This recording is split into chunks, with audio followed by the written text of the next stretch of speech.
Saran untuk penelitian selanjutnya, yang pertama membuat prototipe dengan modul LoRa yang lebih baik sehingga dapat melakukan pemantauan dari jarak yang lebih jauh.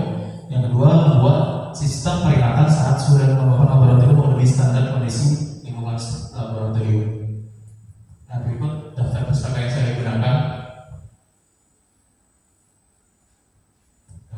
Sekian presentasi dari saya. Mohon maaf. Assalamualaikum warahmatullahi wabarakatuh. Saya kembali. Baik, langsung saja ke Agus.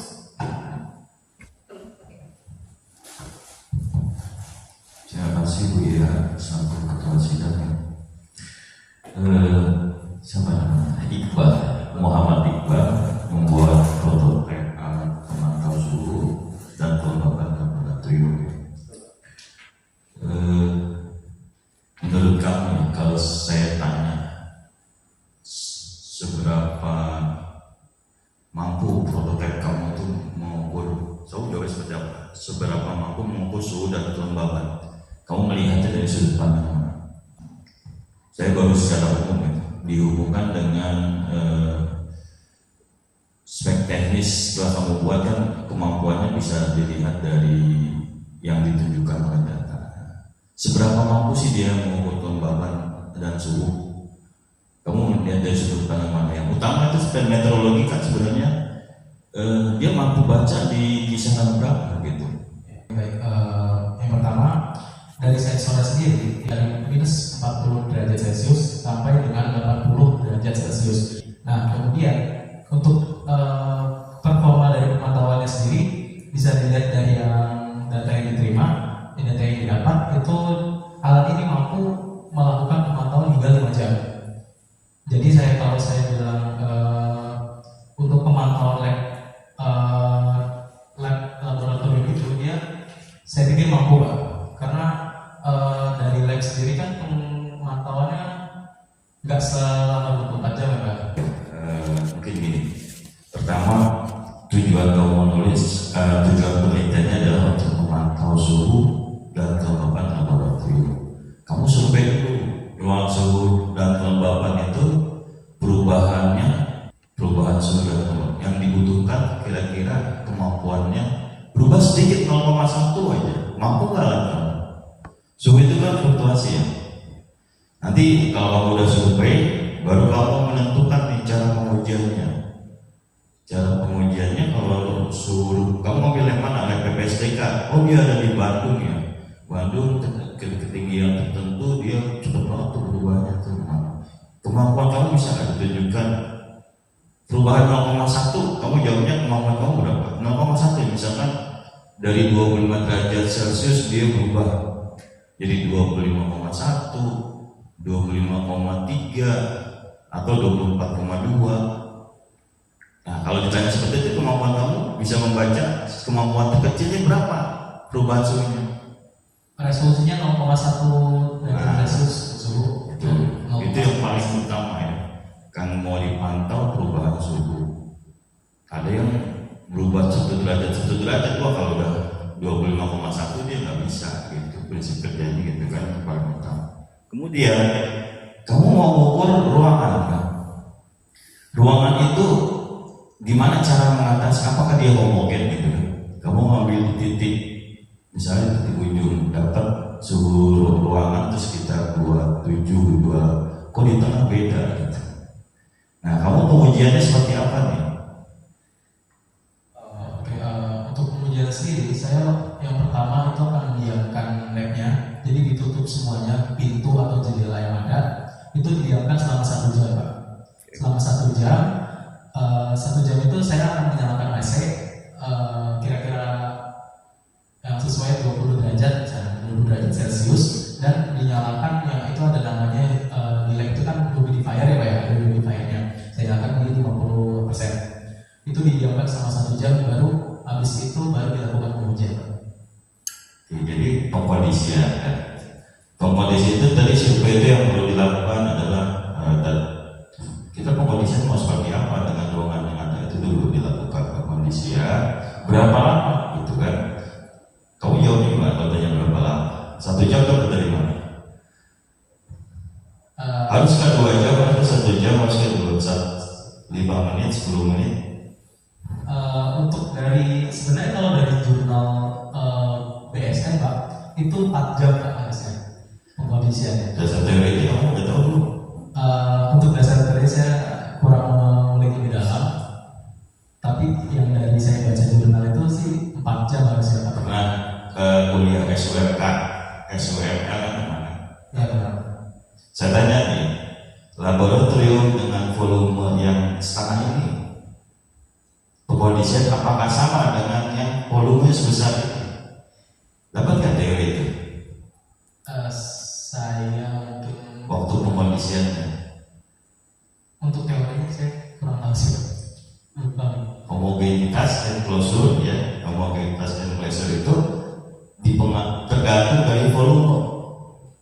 Berapa lama kamu misalkan volume seluas ini akan lebih lama dia homogennya suhu yang ada di dalam ruangan ini, apalagi perubahannya waktu pagi, siang, malam, ya kan? Setiap detik itu suhunya berubah.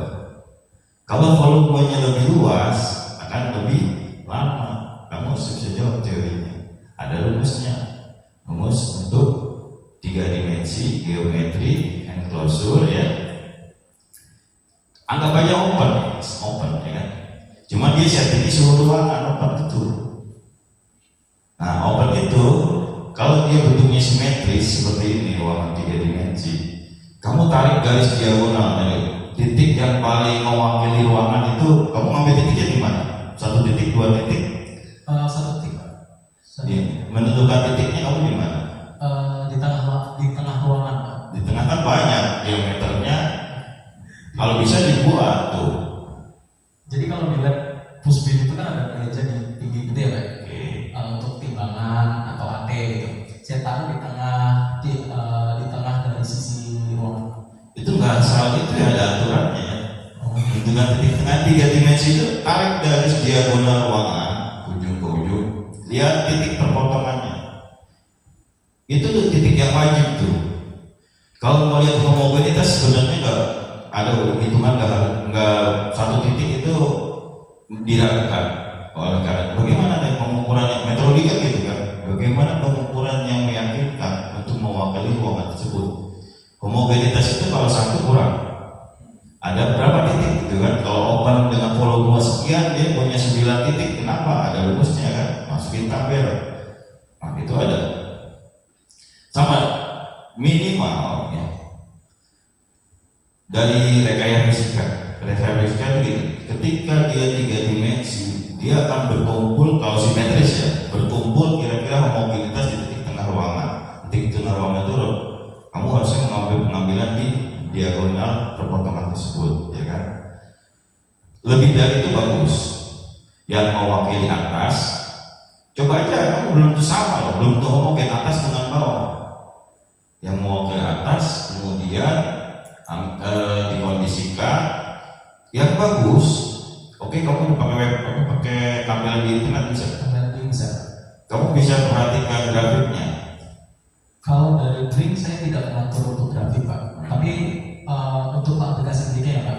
Tapi kalau untuk Blink itu saya menggunakan dari yang ini misalnya, ini tuh dari CSV Blink yang didownload untuk tampilan. Oh ini saya ini biar kamu memahami.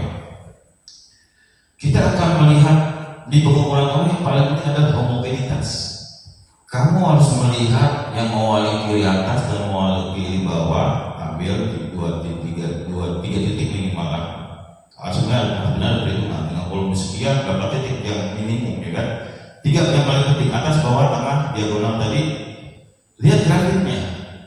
Cara ngitung berapa lama nih kan? Dari grafik itu kan suhu ruangan yang ada di mewakili itu akan sama dengan yang 3 titik tadi. Oh berarti segini nih untuk ruangan. Itu survei sampai kayak gitu. Kalau mau benar-benar penelitian ya. Nggak cukup di situ lah, 1 kurang. Mewakili atas 4, bawah 4. Perhitungannya ada. Nanti saya ngulangin lagi, habis waktunya. Itu poin penting ya. Saya prinsip ya. Kemudian kamu menggunakan sistem LoRa ya. LoRa itu apa yang dimaksud dengan LoRa? LoRa itu atau long range bisa dibilang itu merupakan komunikasi di kabel Pak. Di kabel yang berdaya rendah dengan frekuensi SN yang sendiri. Jadi dia pakai frekuensi radio. Tujuannya? Tujuannya untuk komunikasi netral Pak, jarak jauh. Berarti gini ya, karena menjadi judul, fokusnya kamu sebenarnya apa tuh? Komunikasi data, kan? Data dukungnya apa? Ternyata kamu bahasannya banyak data dukung komunikasi data. Ketika WiFi terkoneksi dan tidak terkoneksi ya. Nah? Oh sudah habis. Oke, itu prinsip banget ya. Karena waktu udah habis sebenarnya banyak koleksinya, jujur banyak. Apalagi yang fatal tadi yang fundamental itu, ini ruangan homogenitasnya harus kamu survei dulu. Mungkin itu Bu Ira. Assalamualaikum warahmatullahi wabarakatuh. Waalaikumsalam. Terima kasih Pak. Terima kasih Pak. Pimpinan sidang saya kembalikan. Baik, sebagai ketua sidang perlu diperhatikan waktu tadi Bapak menit tepat waktu 10 menit karena masuk dalam penilaian ke depan waktu ke dalam menyampaikan ada hitungnya. Baik, perlu ditanggapi dulu dari pemimpin. Kalau perlu saya silakan atas masukan Pak Budi atau saya langsung masuk ya. Baik, kalau mungkin saya mulai ya. Kalau ditanya apakah alat yang prototipe yang dibuat, kira-kira parameter apa yang penting di prototipe kamu? Anggaplah kemiringannya.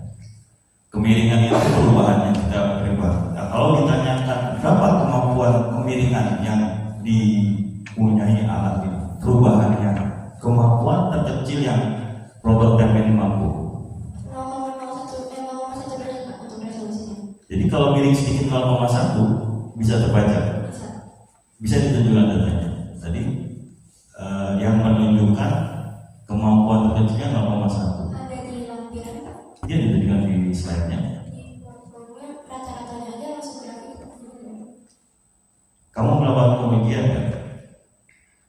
Perubahan skala yang ditampilkan tadi 1 derajat, 2 derajat, 3 derajat ya.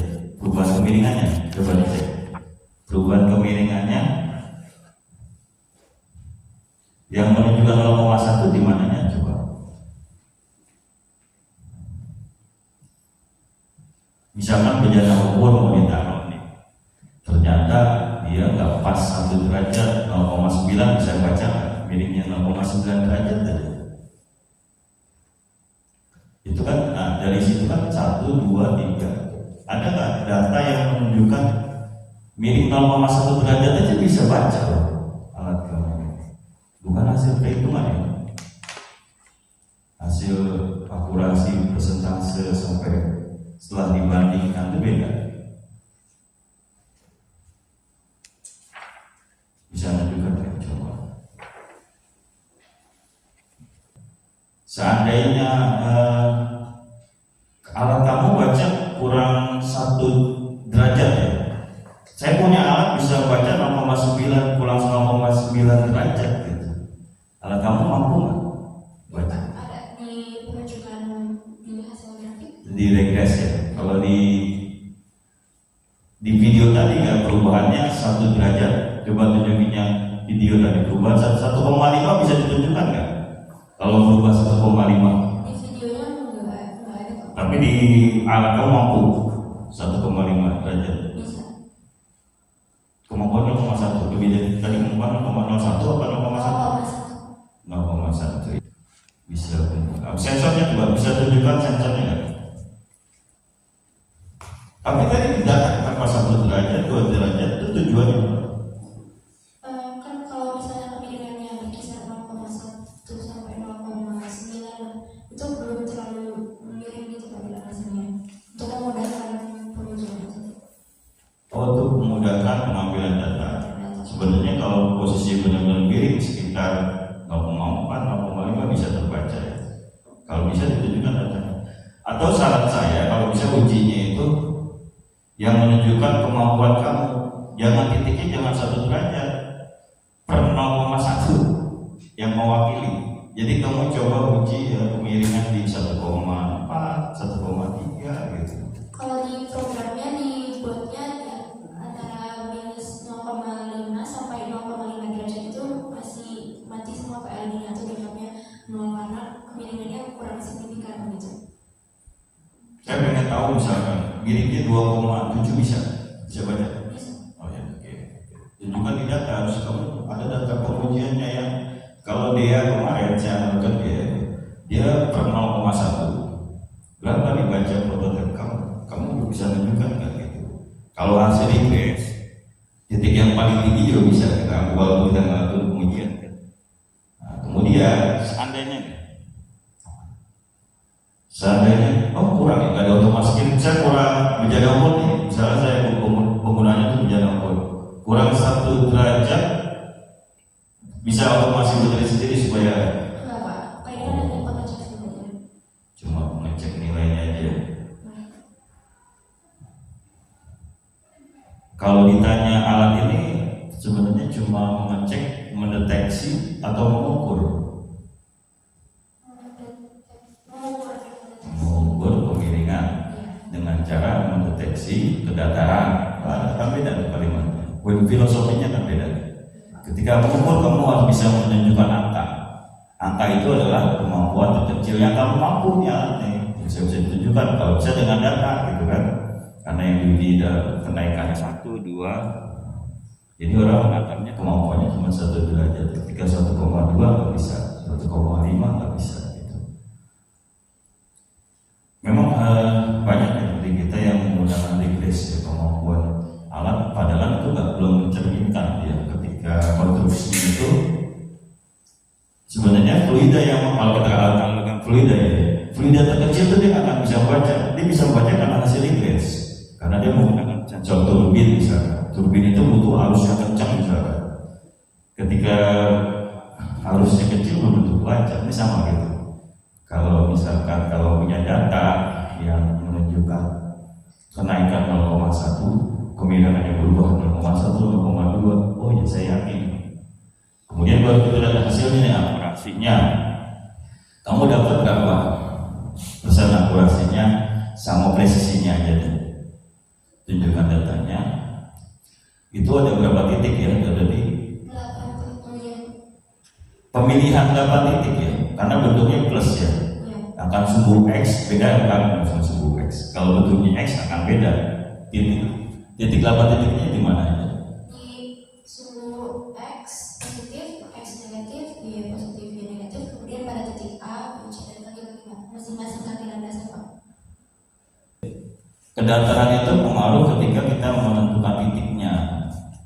Titiknya dari dilihat tadi dari bentuk geometrinya kan. Geometri bukan segi 4 ya, sehingga dibilang 3. Terus konstruksi mekaniknya berarti ada transmisi. Kalau ditanya ada transmisi mekaniknya nggak? Karena dia nggak otomasi kan. Misalnya kurang 1 derajat dia harus ada transmisi mekanik. Nah itu deratnya juga itu harus diukur tuh. Ketika kalau memang ada, ternyata nggak ada. Saya kira tadi ada. Cuma mengukur berapa kekurangannya. Oke. Saya 20 menit saya ada waktunya. 1 menit lagi Pak. Oke, itu di Pak Widi.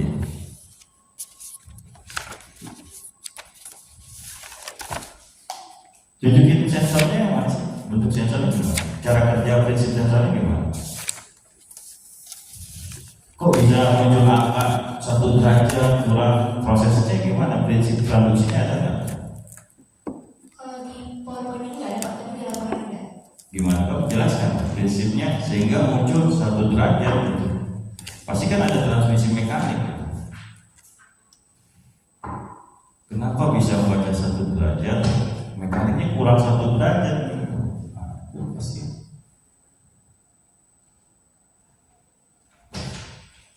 Misalkan saya mencontoh timbangannya, kenapa dia bisa segera pada regangannya sekian, nanti dari regangan tersebut menghasilkan 1 nilai berhubungan dengan listrik karena hambatan, misalkan hambatannya itu nanti diarahin ke nilai yang bisa diamplifier, tegangan yang bisa dikuatkan, maka baru muncul lagi display angka sekian gram. Kamu muncul 1 derajat, gimana prinsip kerjanya?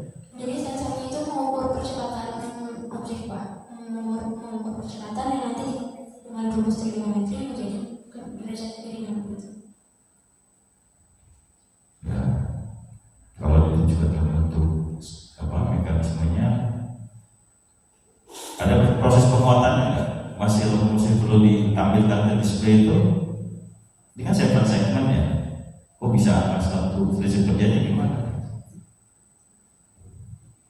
Apa dia modul yang sudah dikeluarkan sudah bisa langsung dipakai gitu kan? Langsung munculnya sudah komunikasi datanya udah langsung bisa dalam bentuk display. Dari sensor ini udah ada library-nya udah langsung muncul itu kemiringannya berapa Pak. Jadi nanti di serial monitornya langsung ditunjukkan kemiringan di sebuah X berapa, kemiringan di sebuah Y berapa. Standar yang kamu gunakan apa untuk mengecek Incremental digital Pak. tunjukkan? Di slide-nya nggak ada Pak. Oh ada ini pengujian, foto pengujian. Metodenya gimana menurut kamu? Standar yang kamu gunakan dia bisa mengukur kemiringan sama nggak persis metodenya dengan kamu? Ya, Kalau nah dia gimana cara kerjanya? sama Pak, mengukur visual. Metode kerjanya, prinsip kerjaannya sama alatnya. Ya, Kalau saya ngukur volume ada penakaran masuk, penakaran keluar, metodenya ada yang gravimetri gitu. Ini sama. Nah, kalau beda perlu divalidasi.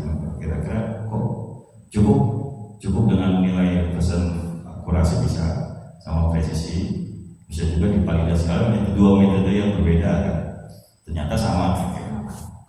Ya, ada satu lagi. Mungkin itu ya. Selanjutnya mungkin sesi berikutnya adalah tanggapan dari pemimpin. Maka silakan. Terima kasih Pak Bagus.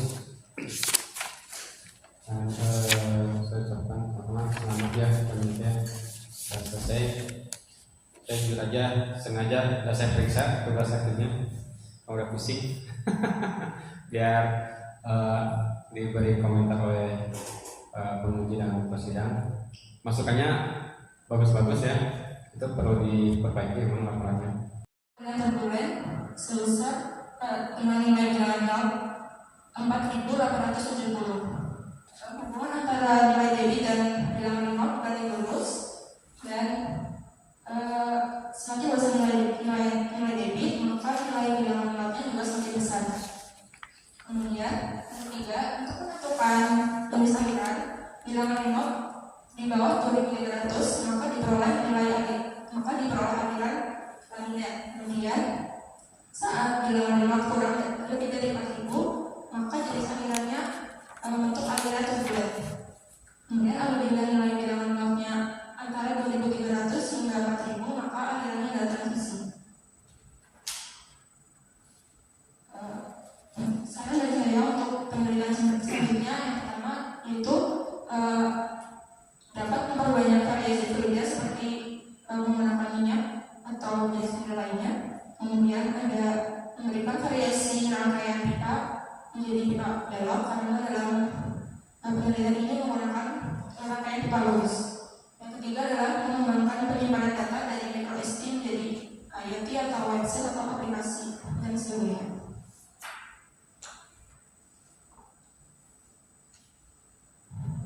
Dan sekian presentasi dari saya. Kurang mohon maaf. Assalamualaikum warahmatullahi wabarakatuh. Saya memberikan yang pertama. Terima kasih Bu Dana. Untuk selanjutnya silakan Pak Bagus untuk memberikan pertanyaan atau komentar selama 10 menit.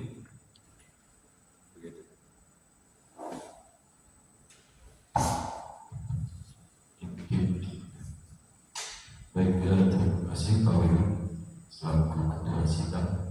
Pemimpinnya Pak Dudi ya. Mungkin kita apresiasi kembali buat mahasiswa yang mengajukan tugas penelitiannya. Ini berhubungan dengan alat ukur fluida ya. Nah, kalau sudah menetapkan judul bilangan Reynolds, kemudian kan fluida itu punya kategori termasuk ke dalam laminer, turbulen. Baik-baiknya itu ditentukan dengan angka yang disebut bilangan Reynolds itu. Untuk laminer berapa dikatakan? Menurut kamu, silakan jawab. Untuk laminer bilangan notnya itu kurang dari 2.300 Pak. Kurang dari referensinya. Kemudian kita kan akademis di bidang akademik itu tunjukkan referensinya. Ada yang di bawah 2.000, ada juga 2.300 boleh. Referensinya coba kita lihat. Referensinya dari mana?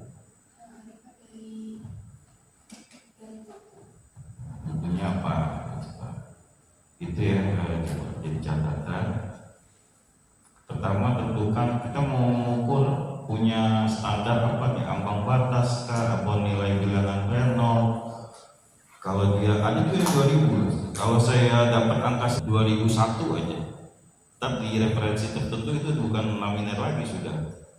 Tapi di kamu 2300 masih laminer kan? Di latar belakang itu jadi apa? Jadi pegangan, ya. Jadi pegangan kamu pakai referensi apa, nilainya ditentukan yang disebut laminer itu berapa batasannya. Kemudian itu satu. Kalau ditanya bisa nggak ini, judulnya sebenarnya untuk mengukur debit gitu misalkan, bukan. Jadi ini alat ukur untuk mengukur apa sih? Bilangan Reynolds itu apa sih gitu? Dijelasin. Bilangan Reynolds itu bilangan frekuensi yang ditentukan untuk menganalisis jenis aliran. Untuk parameter dari untuk mengukur bilangan Reynolds ini terdiri dari secara dasar itu kecepatan, kemudian ada densitas, ada viskositas, dan ada diameter pipa. Bilangan Reynolds itu ditemukan oleh Osborn Limau yang merupakan seorang penemu yang dalam penelitiannya ini mengukur bilangan Reynolds dari suatu alat virtual untuk membedakan antara laminer, turbulen, dan transisi. Masih di tahap konsep ya saya tanya. Seandainya diameternya saya rubah, bilangan Reynolds berubah. Diameter pipanya, kamu coba buka wiringnya, apa instalasinya, dengan aliran dengan diameter tertentu itu kan, ada speknya kan. Nah itu kalau saya rubah diameternya, bilangan Reynolds itu berubah nggak? Berubah. Kemudian konsep selain ditentukan diameter tadi ada, saya ganti nih, yang disebut fluida itu sebenarnya apa sih? Cair, gas boleh nggak? Gas bisa nggak? Dengan konsep sensor kamu dengan metode apa? Elektromagnetik? Turbin. Gas bisa mengukur nggak dia? Gas termasuk fluida nggak? Masuk fluida. Kemudian kok ini penting ya, saya ngarahin ke dalam judul yang kamu ambil ya. Ketika kamu bisa mengukur dengan bilangan Reynolds yang kamu ukur, itu harus ditulis konstruksinya, dia spek alat yang saya buat ada hasil nanti di hasil terakhir dengan diameter sekian. Oh ternyata bilangan sekian karena diameter saya sekian gitu. Jadi harus jelas spek teknisnya itu, konstruksinya dibuat di sampingnya keterangan diameter sekian, sensornya menggunakan metode turbin misalkan. Terus arah aliran apa sih? Cair, gas boleh nggak? Gas bisa nggak?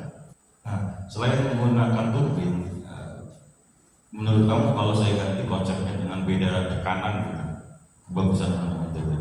Kenapa kamu kenapa kamu milih dengan metode turbin gitu? Kelebihannya apa gitu misalkan?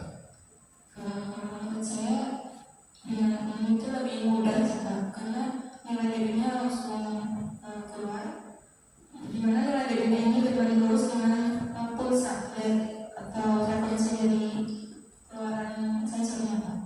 Kenapa saya tanyakan ini? Karena gini, hampir rata-rata instrumen yang menggunakan konsep turbin itu alirannya bukan laminer, lebih akurat, bukannya berarti nggak boleh. Rata-rata turbin itu turbulensi ya, dia respon seberapa sensitif ketika laminar kan kecil kan alirannya kan.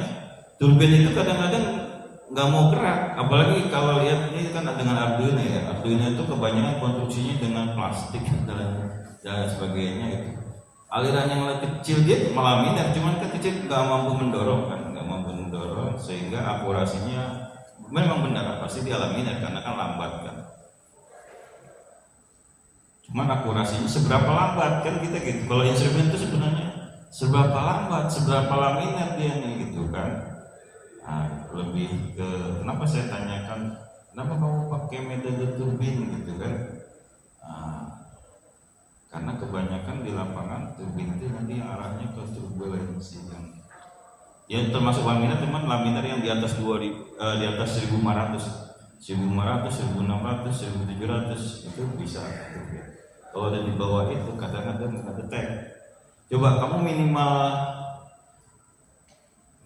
minimal bilangan Reynolds yang bisa kamu hasilkan berapa? Paling kecil di bawah paling kecil berapa? Kalau unit sekitar 1 liter per menit itu Jangan coba lihat datanya paling kecil berapa? 900 yang Di bawah itu bisa maupun nggak kira-kira? Nggak bisa jawab kan? Harus dicoba. Jadi kalibrasinya itu kenapa? Kalibrasi dari titik berapa? Bilangan Reynolds-nya? di 1 liter per menit Debit dia tuh. debitnya kemudian 3 liter per Coba ya data kamu yang ditampilkan dalam bentuk apa sih? Debit apa bilangan Reynolds?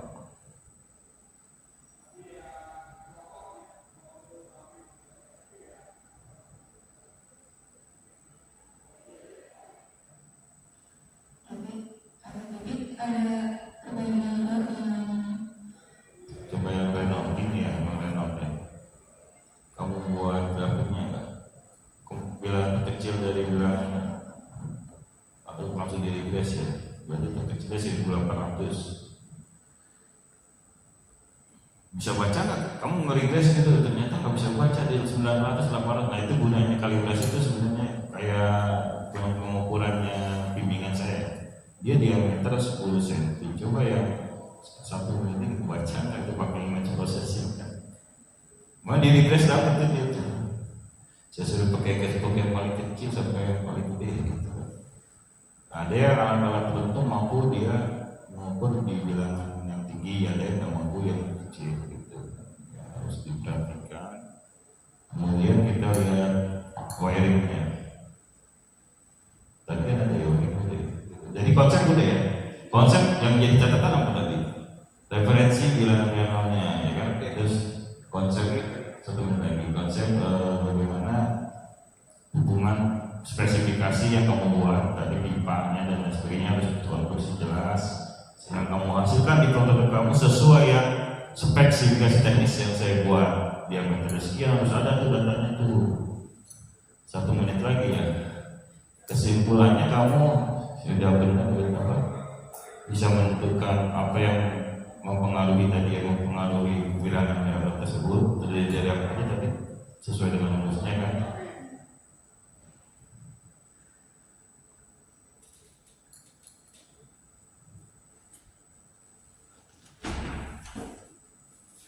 Ya mungkin itu ya catatan pentingnya. Saya yang prinsip aja gitu. Secara keseluruhan saya apresiasi karena ini bermanfaat buat Praga. Pokoknya ke arah buat lingkungan, Praga buat kuliah. Terima kasih. Assalamualaikum warahmatullahi wabarakatuh. terima kasih Pak.